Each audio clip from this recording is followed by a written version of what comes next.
What's up, dudes? So it is Halloween, and I figured I would do something that is somewhat seasonally appropriate on the show today. I'm not a big Halloween guy, so I brought my buddy Jake here to help me out. He's a little quiet and doesn't say much. There's been many instances since the beginning of photography where photographers have tried to go beyond the ordinary, beyond what we normally can see, and in some cases have tried to communicate beyond our perception. This is widely categorized as an attempt to photograph thoughts. What are you thinking? But of course, since we're talking about photography, which by nature is a medium that is easily manipulated, over the years there have been many skeptics who have come forth questioning the authenticity of these works. So are these simply fakes, or is it actually possible that these are messages from another dimension? Madge Donohoe was an Australian journalist with particular interests in photography and in the occult. In 1921, she began devoting herself to a craft that she called skotography, from the Greek word skotos, meaning darkness, and graphine, meaning to write.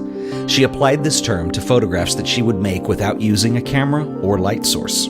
Donohoe would practice skotography at night as a ritual, where she would place a photographic plate on her forehead. At this point, she would enter into communication with what she referred to as, quote-unquote, unseen operators.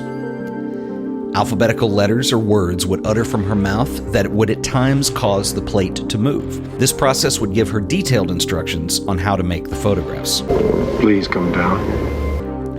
Over the next 20 years, she made over 4,500 skotographs. Many of these images were of the departed, or depictions of what life is like in the beyond. Some of the photographs revealed what Donohoe referred to as scripts. These scripts, over the course of several hundred photographs, would reveal specific events in history, in particular with the pharaoh Amon. Amon would actually adopt the appearance of the Indian chief Golden Cloud, who he took the form of in the beyond, but he was Amon just the same.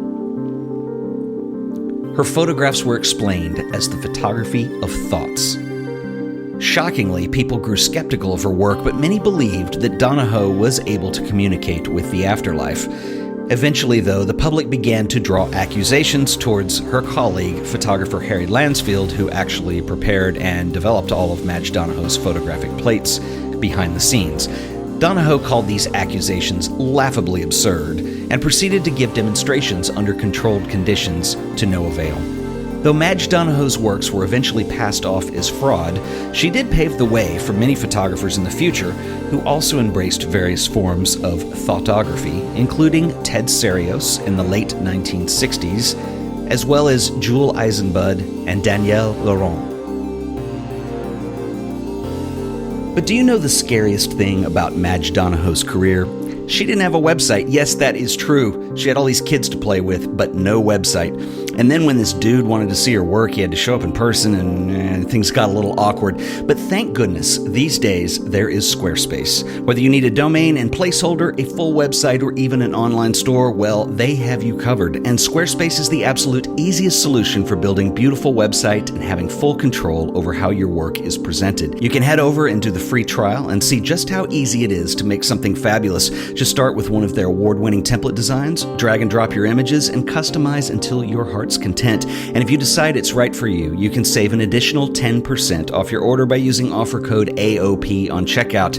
I want to give a special thanks to the awesome folks at Squarespace for sponsoring another episode of The Art of Photography. Real quick, I do want to mention that we are going to be starting photo assignments next week. So what you want to do is subscribe to this channel so you'll be up to date on all the latest and greatest information as it comes out. I want to thank Jake for coming out and helping me today. We're going to go shoot on his little Empire baby shortly. And I want to thank you guys for watching. If you enjoyed this video, please remember to like it and share it. I'll see you guys in the next video. Until then, later.